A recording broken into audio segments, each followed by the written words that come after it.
Major because of what DCF has put me through, and I run a group called Families Against Legal Kidnapping, and we call it legal kidnapping because most of the time they show up, they don't have any sort of anything to say that they have custody of our kids. They just come, and I've seen cases where they've literally taken children and days later they've gotten the actual paper that says that they can do that.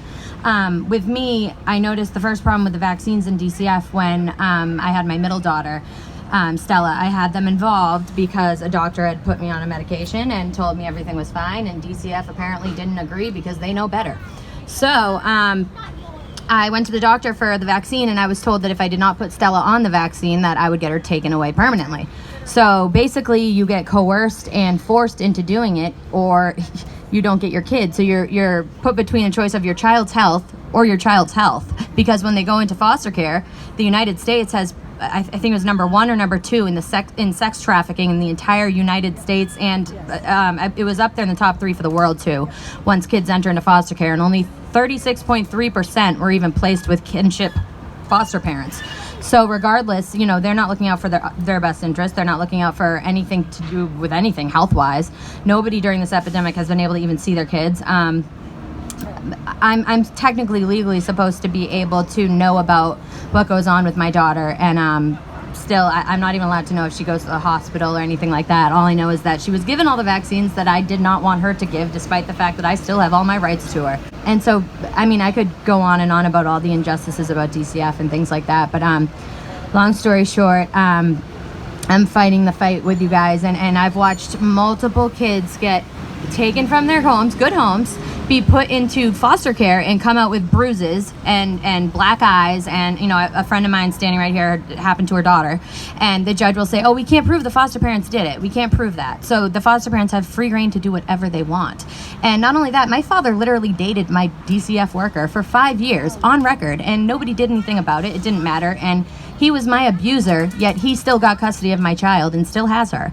So regardless, when it comes to health and care for children, they don't care about that, because there's an adoption incentive law, which means that in order for the foster care system or for DCF to get their federal funding, they have to adopt out a certain amount of kids each year, or they don't get their federal funding. They have to meet that quota. And if they don't meet that quota, then somebody in the higher ups is allowed to pick cases that they feel, could pass off for not needing to be reunified. So they can take a reunification, turn it around, and make it an adoption just so they get their federal funding. And that is a law. It's under the ASFA and Safe Child and Families Act.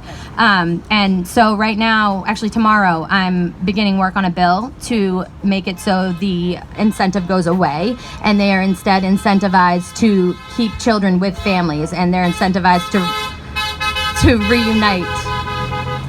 So they'll be incentivized to reunite families instead of adopt them out. So I know that they just did a whole nother workaround with that, and they added all sorts of money going towards adopting out. And it's not adopting out to kinships, it's adopting out to strangers. If it's a kinship, they don't get the money.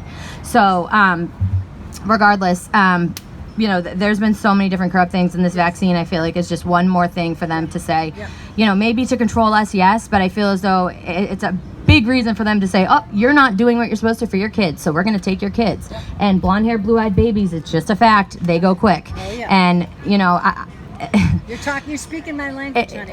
It's gone to a point where I've fought them now for 10 years, and my eldest daughter was taken from me off of an accusation, just an accusation, right. No drug test, no nothing. I was accused of doing drugs. Sadly, when she was taken, I couldn't deal with it, so I ended up becoming a drug addict. I have 7 years clean now. Good for you. Thank you. And then my middle daughter was adopted out when I had 5 years clean. I had my own apartment. I was in school to be a lawyer. I had my own car. I had a job. I was doing everything right. Her father was clean. I found out that she was adopted over Facebook because somehow the court, which had my same address for 7 years, got my father's new address, my abuser, mind you, his new address that he just built. That changed to my address in the court system somehow. So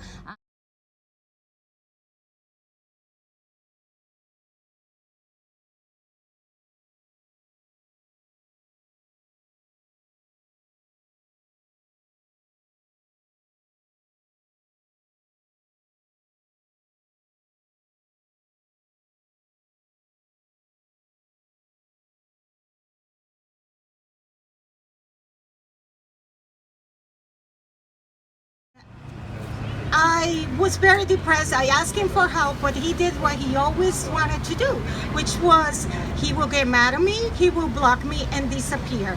That weekend I said, I feel bad, please help me out.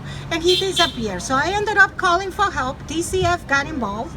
My kids were taken to a foster home for 2 days. That came, took control, and a nightmare started. After being 24/7 with my children, he wouldn't let me see them, he wouldn't let me talk to them. To make the story short, even though I take care of my depression, I got my children back in November. DCF wouldn't get out of my life.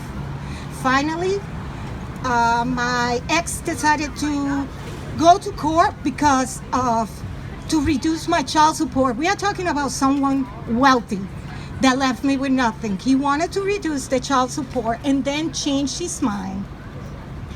When he changed his mind, DCF went and supported.